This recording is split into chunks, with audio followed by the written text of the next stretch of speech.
What up, y'all? I hope everybody is doing well. We are here Monday night for our weekly anchor message where we take a look at the next 7 or 8 days and we're given our spiritual lessons for the week. This is sort of like, we think of ourselves as spiritual students and we're trying to work on our heart and soul, right? But it's like, that's so broad. And I found that in our honing in, making this our weekly anchor message and finding like the lessons that are, on the forefront of our focus for the week has really helped us hone in and fine tune our work. And I think it's made it even more powerful and effective rather than just looking at the broad landscape of your life and like, okay, where do I begin? Where do I break ground? So this is really great. So this week, the message and the assignment is very encouraging, and it's pretty much just, what is it? Coattailing? I can't think of the term, but it's piggybacking. I think I was trying to combine piggybacking and coattailing on some of our recent messages, particularly our new moon in Pisces workshop. So we just had the new moon in Pisces on Sunday. So if you haven't already seen the workshop, you still have a couple of potent days of fresh new moon energy to ritual with and manifest with. In fact, I need to do that tonight. I need to do my actual sit down ritual where I do the full energy cleanse and journaling and all the stuff. But anywho, neither here nor there.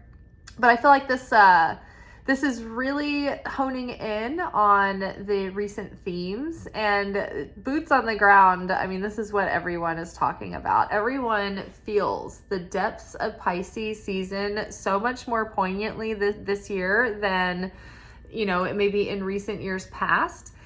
And that's because when we come around to Pisces season, Pisces having us doing a deep dive to reflect on the year that has just come and gone. We have our New Year's Eve on, December 31st, and we celebrate New Year's Day on January 1st. And that's just sort of a social new year. And then we have the lunar new year, which is the new year that begins our lunar year in the lunar calendar. And then we have, I guess it lines up with the astrological year, because that's when we have our full moon in Aries, really kicks off the astrological new year. And that's the springtime new year beginning. That's the, astrological zodiac wheel beginning. So we're really kind of hitting our new year coming up. And so this kind of feels like the end of the year recap moment. That's kind of what Pisces is. And what it does is it takes us into a deep dive of everything that we've learned and been through for the year and integrates that into the self that we have arrived at the end of that cycle. And we can integrate and embody the change that we want to put into place moving forward into the new year. Well, it just so happens, though, that this new year is a huge shift from one life cycle into a new huge life cycle. So pretend that life up until now, wherever you are at this point, was like a video series. And now we have taken the videotape out and it's like a whole new tape is being put in. I like to compare it to like Life, the series on Netflix where it's starring us, was canceled, but it's gotten picked up. And so now the new show is starting. And so this last year was almost like a liminal year where we were in between. We weren't quite out of the old first cycle of life and we weren't quite into the new cycle yet. And so in the Life, the series, the new series that's been picked up, you've got, the same main character, a lot of the same supporting characters. Some people have come, some people have gone, new faces and that and this. New faces, new places, but it might look fairly fairly the same. The difference is, though, that the writers don't have to obey the same rules that they used to go by. Like when they're writing TV, they have what's called the Bible that is for that particular series, and it's like canon for the criteria that you have to weigh out your the story against, right? Is this true to the character? Does this line up with their old story, lines? Does this reign true with their, interrelational dynamics with each of the other characters, right? So the writers kind of have to stick to those things to keep continuity and to keep the identity of the character. Well, we're reinventing. And we've died over the past year or two and been reborn, and we're being reborn. And this is sort of like this liminal space where we're about to begin this new cycle. And so in this Life, the new series, the writers don't have to go by the old dynamics, the old rules, right? They don't apply the old stories. Same is true for us, right? It's like going forward, there are certain things where we just we don't want to go there anymore. We don't want to have those limiting beliefs. We don't want to keep telling the same story about our family growing up. It's like, oh my gosh, I just accept the dysfunction already. I'm not fighting it anymore. I'm just embracing it and moving forward, right? We've healed a lot, and we've let go of a lot of old identities. A lot of the things that used to occupy our life, major things, have changed. So now it's like, after having done all this work and change, Pisces is not just asking us to review this past year.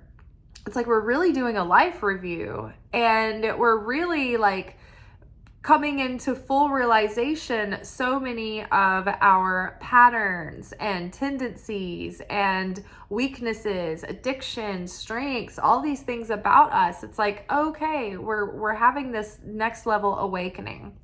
And so let me pull the cards out, and I'm going to continue the discussion because it just goes right in. So first, from the wild unknown archetypes, we've got Kairos, which is divine timing. We've got Gnosis, which is the divine knowing. And we've got the Bardo, which this is the liminal space. This is the realm between worlds. Underneath Kairos, we've got 10 of Pentacles.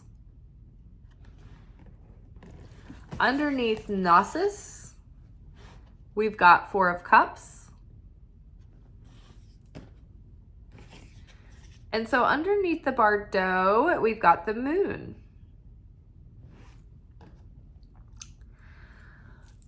So Pisces has us feeling very 4 of Cups, sort of in a malaise, a little bit tired, like soul tired, just muddy, mushy, soggy, right? Overly saturated.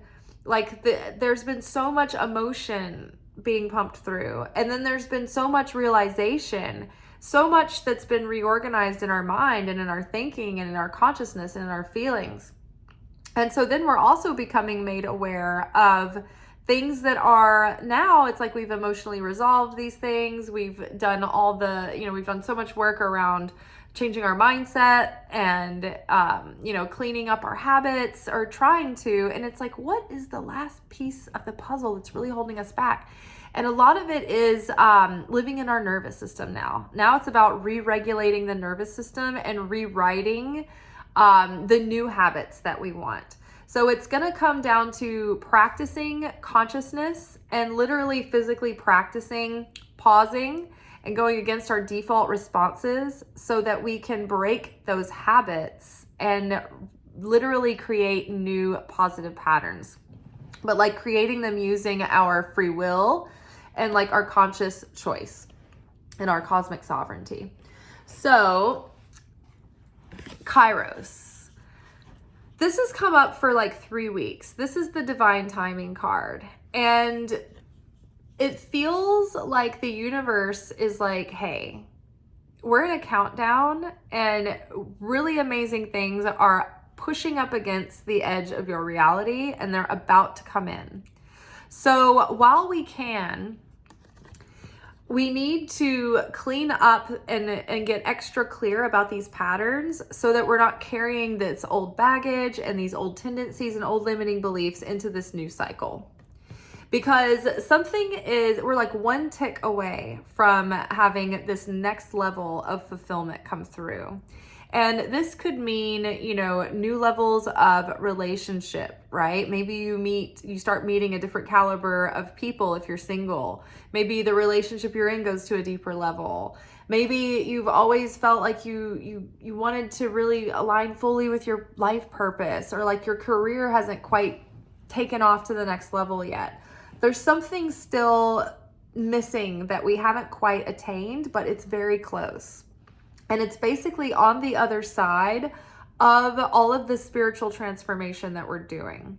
And so what I saw in these two cards together, it's like there's this divine timing is at play right now. And we need not get impatient or angsty or antsy. So this character here, I like to call him Sexy Philosopher Man. This is Ten of Pentacles. This card is about legacy. It's about inheritance. It's about what you leave behind. It's about wealth that begets wealth. Like the wealth that you save and have dividend paying things. This is like a company or a brand that you build that goes out and lives beyond you. This is the things that you have said and done that have helped change people's lives or made a lasting impression on them. These are the eternal moments that you share with people that are genuine, life-changing, that have exchanges of real and authentic love, that have, that spark moments of awakening or inspiration or inspiring someone to achieve their potential. So these are the major things. This is like aligning with that life purpose and living with that purpose and fulfillment and building a family of your own, if that's, what you're trying to do. But this is the major things that bring us long-term fulfillment, and they have the deepest value. And so to me, kind of the vision and the story that I got when I looked at these cards is that like this man almost looks like he's still dreaming about the life that he sees for himself. And yet, look, he's got this long gray beard. And so it feels like maybe you've been on this journey for forever. Regardless of how old or young you are or how long you've been on it, it might feel like you've been holding something in your heart and in your vision that your soul knows is like you have a calling towards that thing. You have a soul knowing that something is waiting for you and something is approaching and something is getting closer. But you also feel like it's just out of reach. And it's like, you're like, this journey has been so long and I don't know if there's any end in sight. Am I ever going to see the results? Or is this just another 100 years of desert, another 40 years in the desert ahead, right? And so it can be very tempting to feel tired and almost want to give up, right? This is like, Four of Cups is feeling stagnant. It's feeling bored. It's feeling not passionate about life. It's feeling a little bit like a low-level depression where you just like don't have much of an excitement or an active desire. And so you're not focusing on the opportunities, but you're kind of focused on all the wrong things. In the traditional Rider-Waite art, it has the person sitting here dissatisfied and they're looking at 3 cups in front of them that they're dissatisfied with, but there's actually the big Ace of Cups being offered in behind them that they just don't see. They don't see it coming yet.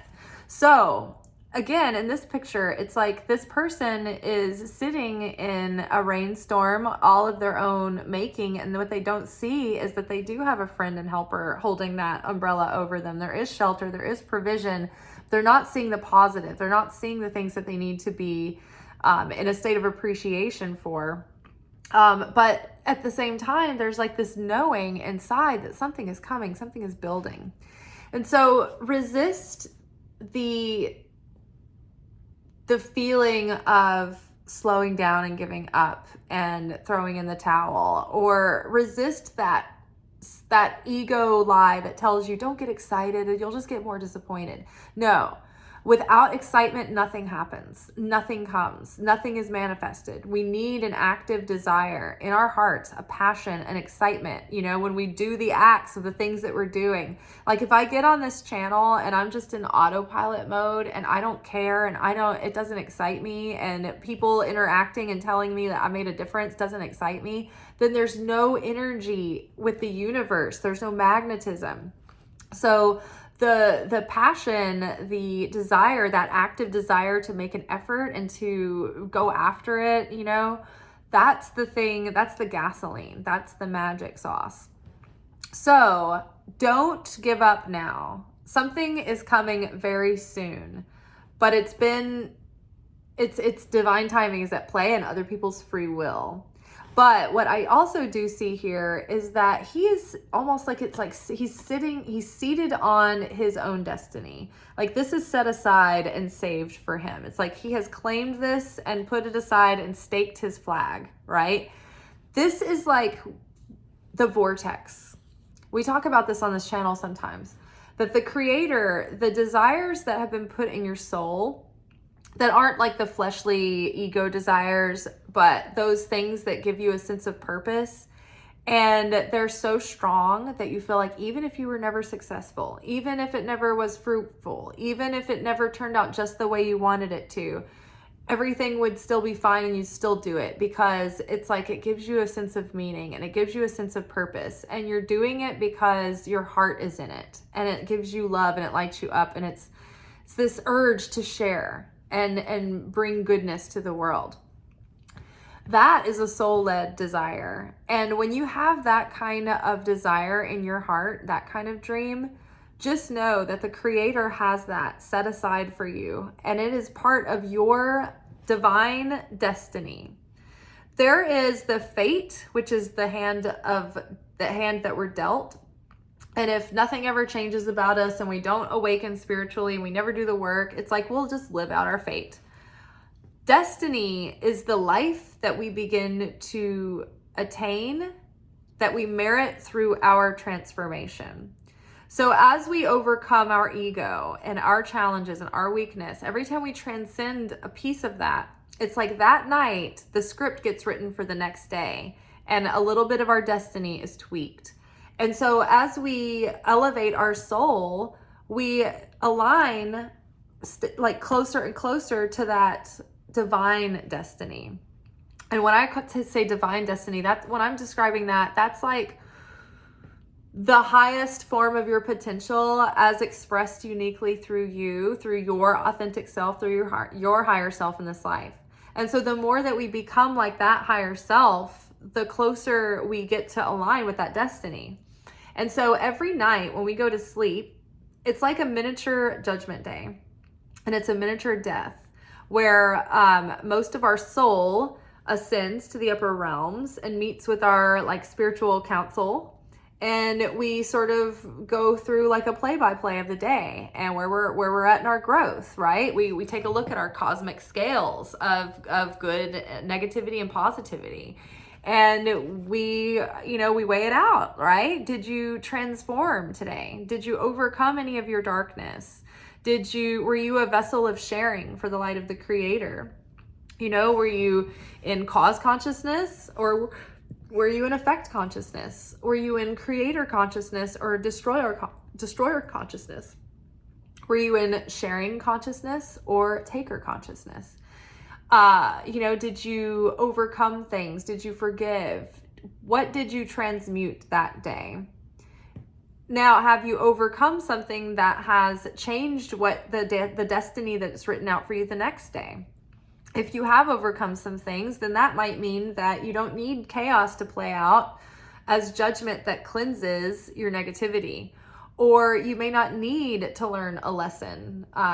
Maybe you learned that lesson, and so you can bypass that lesson and instead like meet your cute soulmate at the grocery store the next day. Or maybe you get a gig that you've been wanting to have, or something pleasant like an unexpected concert ticket, right? Instead of a flat tire. So you never know. But all of these things are kind of decided as we progress and as we transform. It's like, that's why the future that we build is being created in our choices, in all of our choices in this moment. So we're learning now to have free will and free choice and cosmic sovereignty, because we're learning how to slow down and not just respond from our autopilot.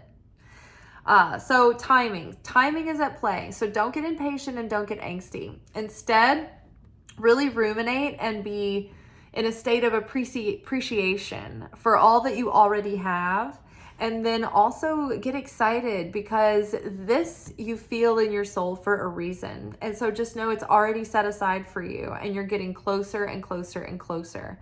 And the only thing that we can do is focus our attention on what we can control, which is aligning our thoughts and our focus and our concentration, aligning our heart and our soul and our spirit and our physical actions and efforts, and how we direct our attention and our resources into that divine plan. Things that are out of alignment will just waste our energy. Like things that aren't authentic to us. It doesn't mean you can never like go off the schedule and do something spontaneous. That's not necessarily what that means. But it does mean, like, say if you are, for instance, trying to have a really, okay, so this is a great example. I need to shift my wake up time to earlier, but I work nights. And so I tend to go to bed late because I make these videos after work, and I have to eat and shower and then clean up. And so it takes a while. And so then I feel like after all that, I haven't relaxed. And so I still try to relax, and then I fall asleep for a few minutes with my phone alarm on, and I should just go to bed. But then I feel like I haven't done anything human. I'm just like, just a constant like robot in toil. So my thing is that, like, okay, what's in alignment for my purpose and desires? Just, this is a very like crude and shallow, superficial example. But what would be more in alignment is if I were to be able to just bite the bullet for about a week and get used to the schedule, go to bed right when I get sleepy, right when I'm, finished up with everything, and then get up earlier and film earlier, and maybe be able to film before work instead, and just shift everything. And then that would give me time for more of my like practices during the day as well, like writing and creating and things to do with like building this brand outside of my job. Whereas, okay, so that's in alignment. What's not in alignment is if I just get sidetracked and there's not any particular reason why I want to go out and have drinks with people after work. I just do because everybody else goes. And then I come home and I go to sleep on the couch arm, and then I go to bed too late, and then I wake up too late, and then I get a little bit of a later start in the day, and I don't get all the things that I wanted to do done. And then that's just like domino effects. So see how like something small, like those small decisions. Whereas if I'm perfectly fine to go home, like not missing out on the time of my life, like I'm not like in a particular like, ooh, I need to go out and be social, like it's not a big deal. Just go home, right?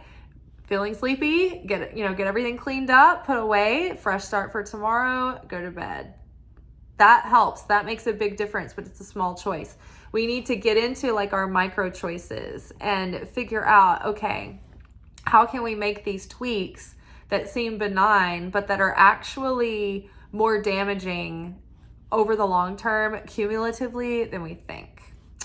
Okay, so then Gnosis is a deep knowing that like it's not like something you learn. It's not knowledge. It's not like book smarts. It's not Bible smarts. It is that knowing that comes from like your spirit, that comes from Holy Spirit. It's that kind of knowing where you've lived something. It's like when Jesus said, you will live the truth and you will know the truth, and the truth will set you free. And that's when you have lived in an experience where you have awakened to a cosmic truth that is so true that you feel it in your bones, and you have experienced something that has solidified this truth for you. And now that you know this truth, you are completely awakened from the illusion and the worldly sort of projection around this, and no one can tell you different because you have experienced it and maybe they haven't. It's that kind of knowing. And so this kind of knowing is also like, well, we've been doing this deep work on ourselves. And so now it's like, oh, wow, I know I'm getting into alignment with my purpose. I can feel it. I can feel like the energy gathering around me, right? I know myself now. I have lived and experienced and witnessed these things playing out. And now I can identify these patterns from broad strokes in my life to the micro things in the day that make a difference. I know myself. I've gotten to know this. This is also, not only are we having like revelations of our mind and our behavior and of our emotions and things like that, but with all of this work that we're doing on the self and on the personality, what it does is it opens us up. It unblocks all of the static and the noise that keeps us from connecting with that other realm. And it opens us up to channeling greater insight and spiritual revelation and all kinds of other things that are making this rebirth and reboot all the more exciting, all the more magical, but giving us so much more possibility for depth and fulfillment and opening us up to our potential. Like, I feel like we're opening up to a next level of potential that we didn't even realize, but it's like we can feel it coming. And which is funny too, because I've also talked to a bunch of people who kind of fasted around the Christmas holidays and New Year's, hoping to have, a great new year and set it off right.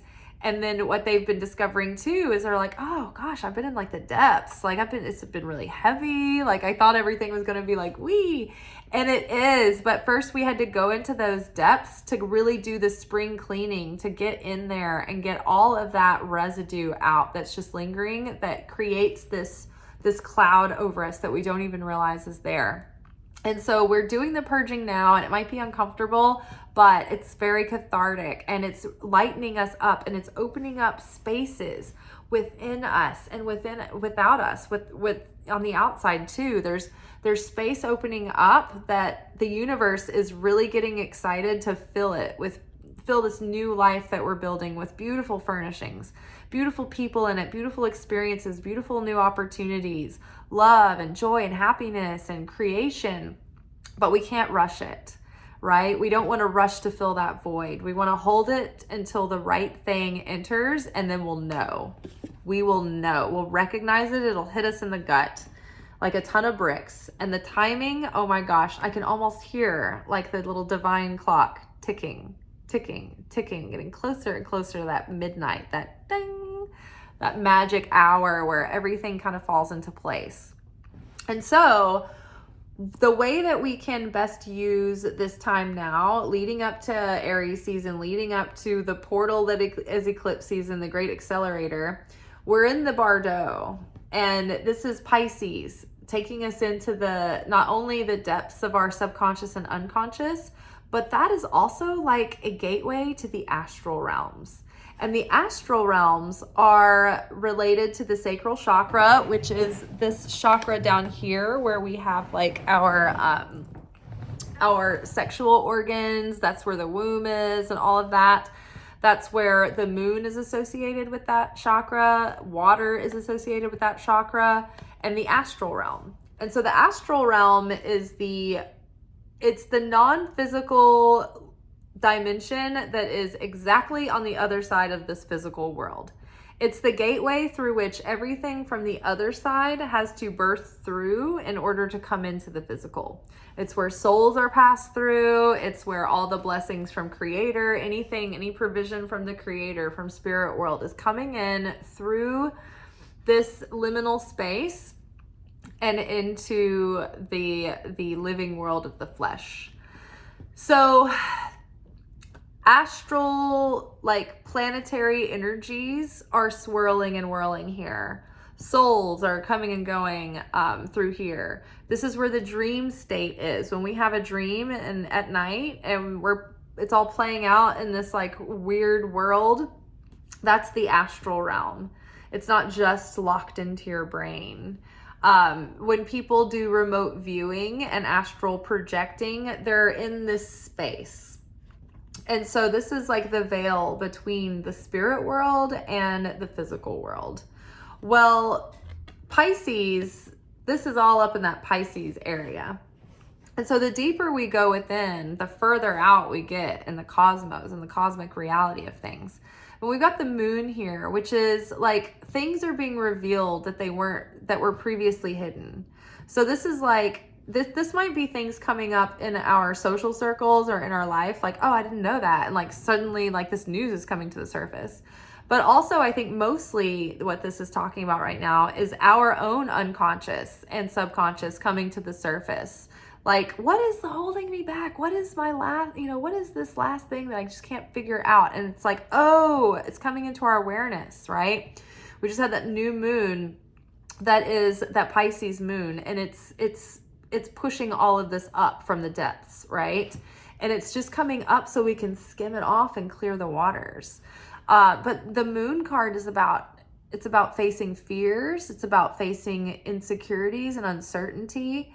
It's about those instincts that are boiling up inside that we can't quite put our finger on. But, the moon card, things might be hidden mysteries, but light is being revealed. I'm going to read the Bardo card because when I read it earlier, I felt like there were notes that I wanted to come out in the reading. Okay, so the liminal, the in-between, the transition. It is said that the Bardo is a place between this life and the next, a liminal realm through which souls pass.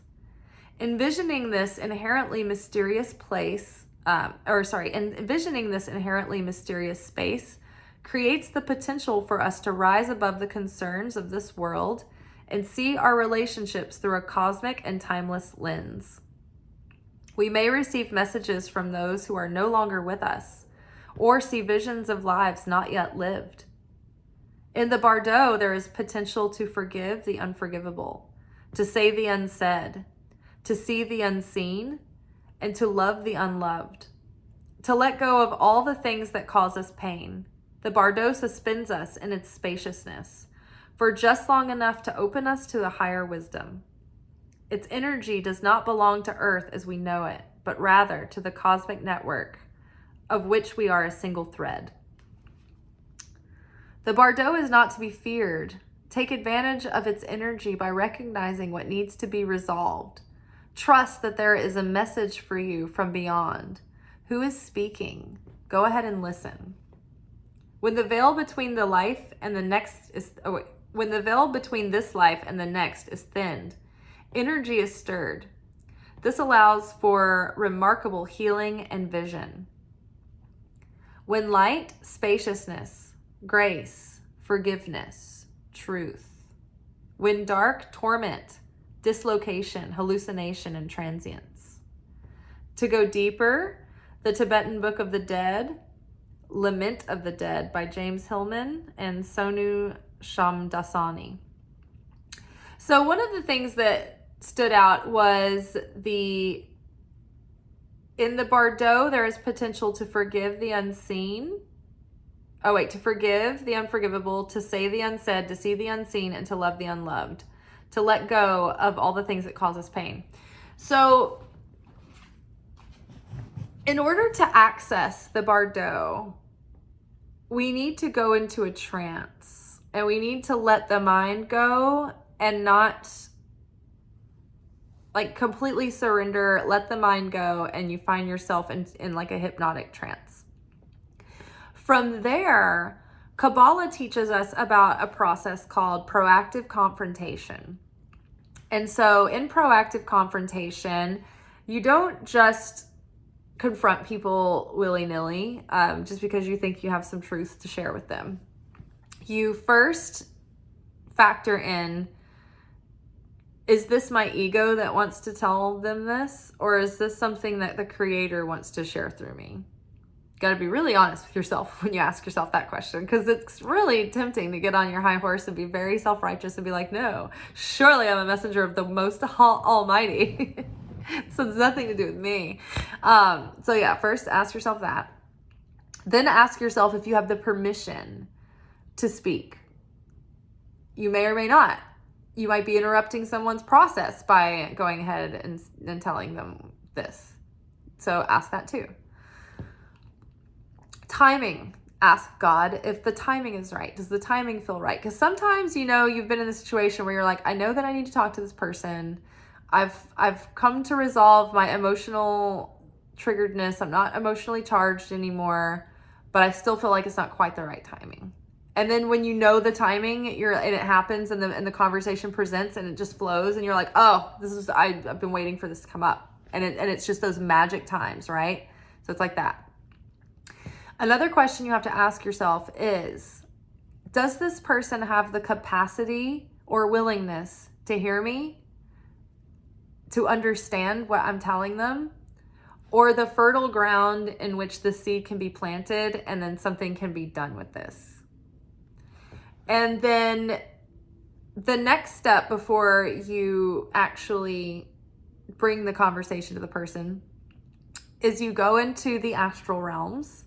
You go into a meditation. You get into your imagination. And your soul approaches them and has a conversation soul to soul in the astral realm that prepares the way before you ever have the conversation in real life. In the astral realm, you're like bypassing the ego. So your soul is connecting directly to that person's soul. Even though it feels like it's just like you and your imagination, it's not. In the imagination, we create thought forms. And thought forms, they exist in the astral realms. Like the imaginary monsters and cartoons and legends and myths and things that humanity has made up, and we've all come to this collective agreement on them. It's like they exist in the astral realm. They're thought forms, and they have a certain validity to them.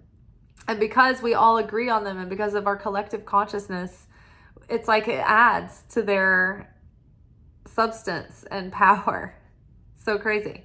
So like just knowing that, you can see how, what seems like innocent, empty fantasies aren't actually that innocent, because in a certain dimension, that thing is actually happening. So I know a lot of people out there were like, I have to answer for those things. Yeah, you do. Okay, so the astral realm. So you can use that imagination to create the life that you are creating for yourself, to have conversations with people, to set up conversations that will lead to maybe hopefully like apologies and diplomacy, maybe into a pitch, like, right? Are you going to pitch an idea? Do you have an opportunity coming up? You can prepare for, you can go in and have that meeting before you even go to the meeting, right? And play it out in your mind and set yourself up for success. Plant positive seeds. Speak into creation what you want to be planted. And so lots of work can be done in the bardo. The bardo is where the shaman goes to do the death eating, right? That's where the shaman goes to like connect with someone's soul, to find out like what medicine they need, what's holding them back. So it's a very powerful space to be in. And this is the space that Pisces is most comfortable in and helps us connect with. So another thing you can do right now during this Pisces couple of weeks is, before you go to bed at night, ask the Creator, ask your subconscious, ask your higher self, the Holy Spirit, whatever's most believable or valid to you, and you can start stretching yourself, but you can get there. And I know some people aren't comfortable praying to God, but then they get more comfortable after they ease in, because it's mostly just a mental thing that they have to get past from the God they were presented when they grew up. And it's not the God that they've gotten to know personally, right? So ask for a dream that will reveal to you what it is that you need to be focused on right now, or what direction, if any, information can you get that will be helpful. What part of your soul do you need to focus on, healing and correcting and elevating in order to merit aligning with this destiny that's set aside for you? Let's see. Was there anything else I was going to say about the Bardo? I think that is it. I think that's all that I had to say. Yeah, I think that was everything. All right, you guys. Well, look inward, pay attention to things that are coming up into your awareness. Anything that is a trigger that gets your hostility going, or your fear, anxiety, insecurity, look at those things. Look at your default responses, because some of it at this point is about neural system cleanup. And I know we've done a lot of the lot of the soul work, the spiritual work, the work of the heart, the mental work to do the overhaul. And now it's kind of like cleaning up the subconscious. Oh, that was one last thing I wanted to say. So with the Bardo, one method of accessing that astral realm within you in order to rewrite the subconscious, and I talk about it on this channel all the time, but in To Be Magnetic work, there's a website called To Be Magnetic. There's a girl named Lacey Phillips who started this company where she figured out a system of how to reprogram the subconscious, how to use neuroplasticity, and how to use like self-help and psychology and spirituality, all of it fused together with neuroscience to rewrite the subconscious, and all of it done in together. It like the side effect is that you start manifesting things in your life like crazy. So it's because you're getting everything back online and you're getting into vibrational alignment essentially, but you're also cleaning up the subconscious. And so the technology that they've created to help you with that, they're called DIs, deep imaginings. And they have probably 30 to 50, 20 to 40 DIs maybe. I don't know. They have a bunch. They have a bunch of deep imaginings that are recorded guided meditations. And they have binaural beats and specific sorts of like sounds that get you in a hypnotic state, and get your brain waves to the alpha state. And that makes your subconscious the most impressionable at that point.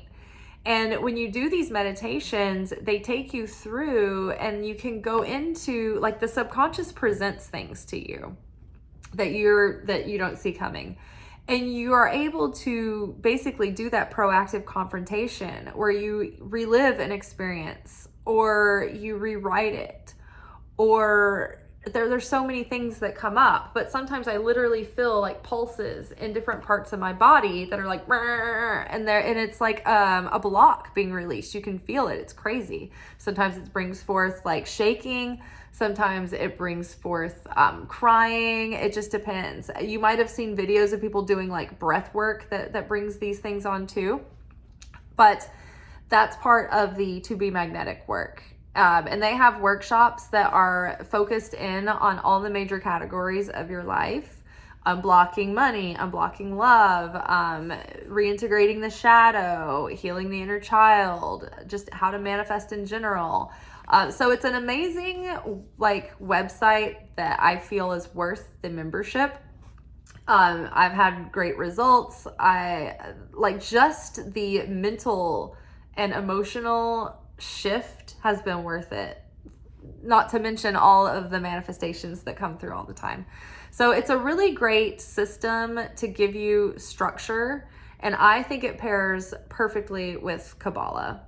And neither one of them are religions, but you would apply them to your current beliefs.